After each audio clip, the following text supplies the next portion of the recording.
Polis mengesahkan menerima laporan berhubung kejadian seorang murid tahun 5 sebuah sekolah rendah di Batu Berendam yang terjatuh dari bumbung garaj basikal sekolah pada Rabu lalu. Ketua Polis Daerah Melaka Tengah, Asisten Komisioner Christopher Patik berkata, kejadian dilaporkan berlaku sekitar jam 12.40 tengah hari semasa waktu pertukaran kelas.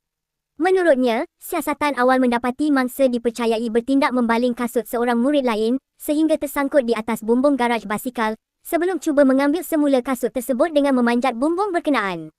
Siasatan mendapati semasa mangsa cuba memanjat semula ke tingkat satu bangunan sekolah, bahagian bumbung yang dipijak telah patah menyebabkan mangsa terjatuh ke bawah.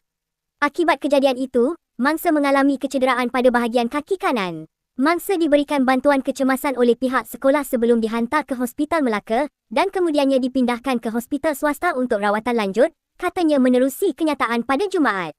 Katanya, mangsa dilaporkan berada dalam keadaan stabil dan disahkan mengalami keretakan kecil pada pergelangan kaki kanan.